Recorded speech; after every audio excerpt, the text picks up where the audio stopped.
lolobangeni mpemba zulu mvumbi zalongo njamu mena nyonganya nzila mayama mulembo kema matswandere lilembane mkula kandaya ele nkondibila musese diapu yambala intwarikaka kitoke tituka kyavayi.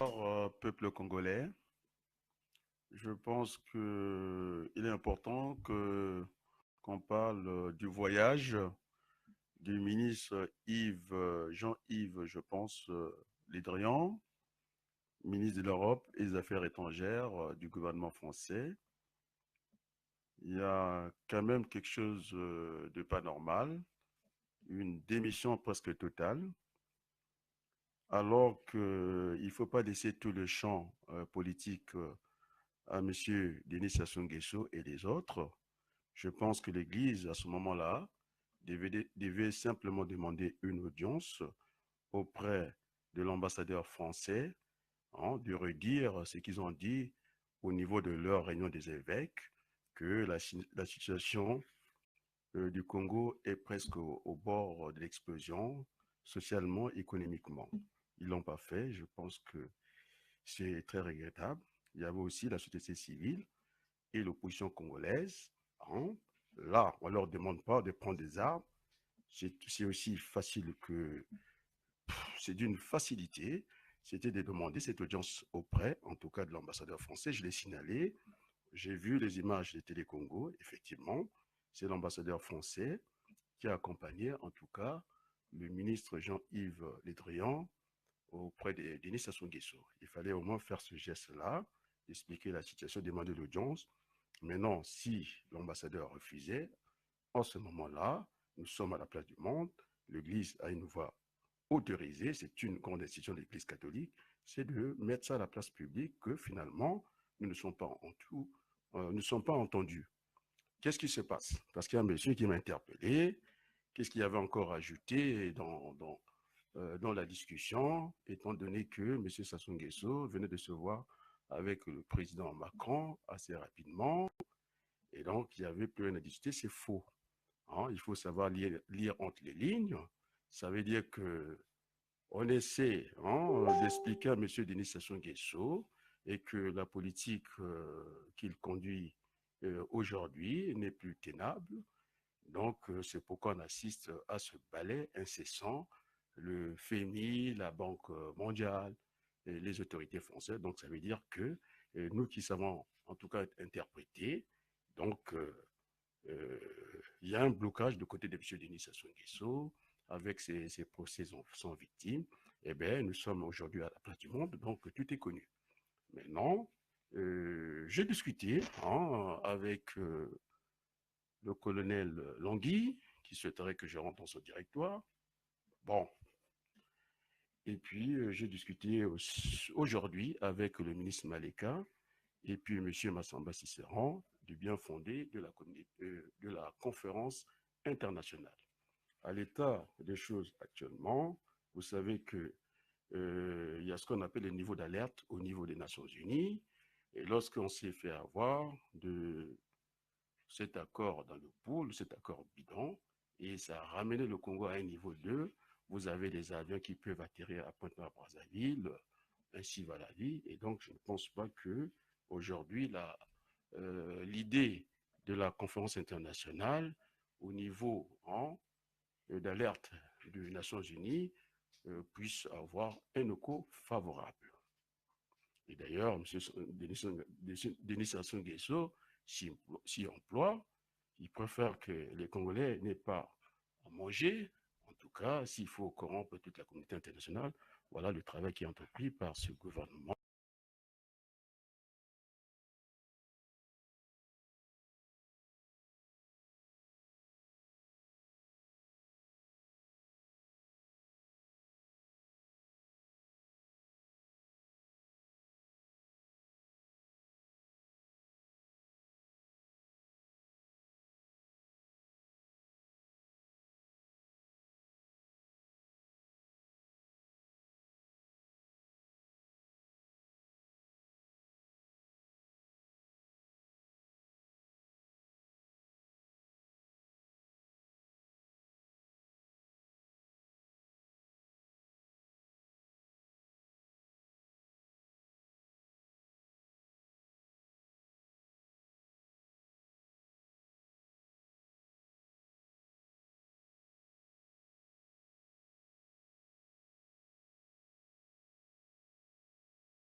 Wotai